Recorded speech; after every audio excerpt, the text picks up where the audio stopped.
Burnout Diaries, How Work Stress Almost Killed Me by Janna Donovan.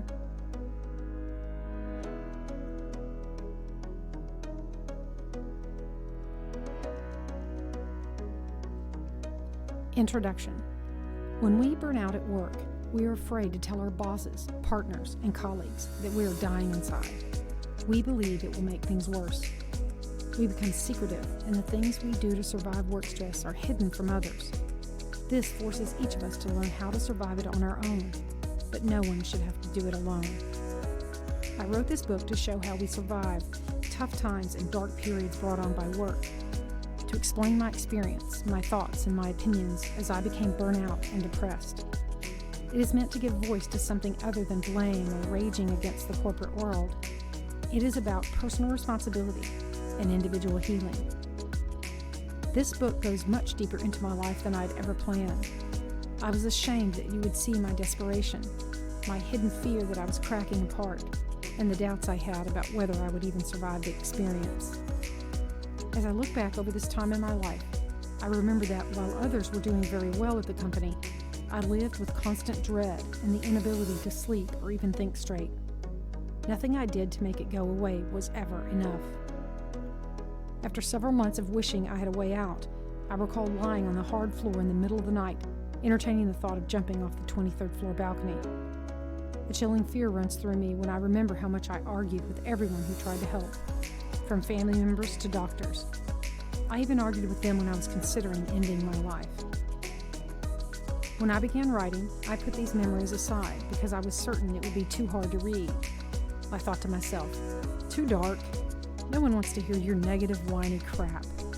They need you to stay positive, to get through the chaos, and above all, they need solutions. Be solution-focused.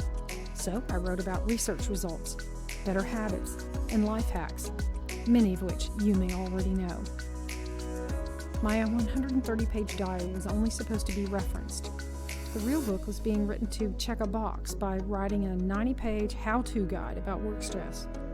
It would be an effective way to speak to my clients or help people who don't want to see a counselor.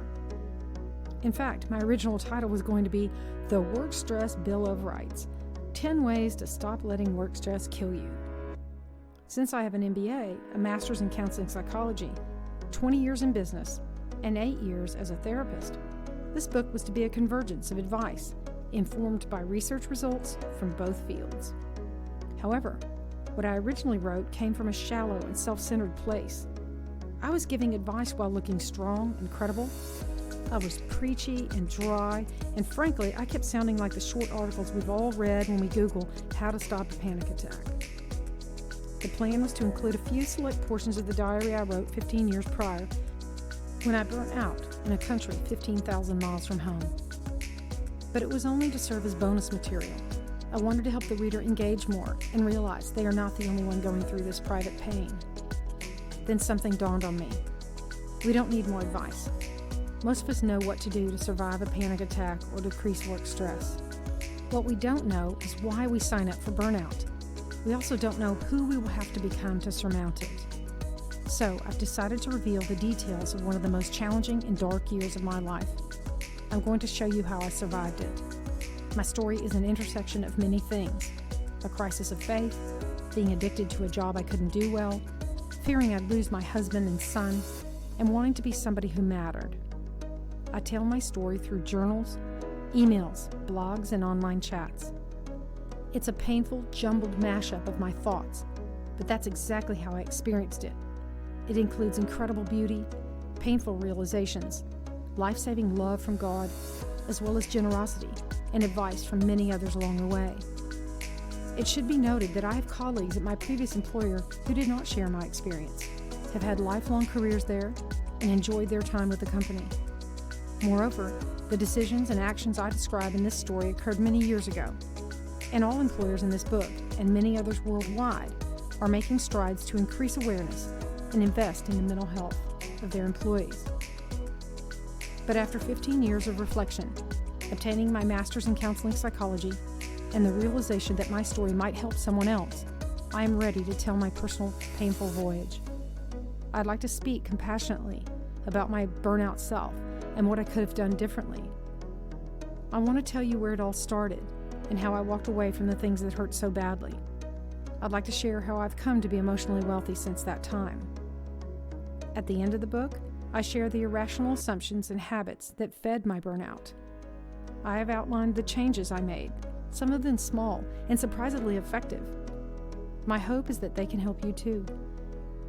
I'm not going back in time to rescue my younger self. There was a time I wanted so desperately to do that. Instead, I just want to be a good example or a cautionary tale, whichever you, the reader, need me to be at this moment. Essentially, this is my way of reminding myself, you lived through it.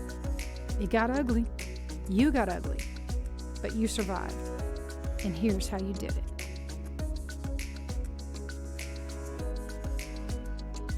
Editing by Dustin Billick at the author's hand. Front cover and jacket design by Ian Ski at 99 Designs. Author photograph by Coral Abood. Recorded with Vicki Rogers at V Media Group Studio in Louisville, Kentucky.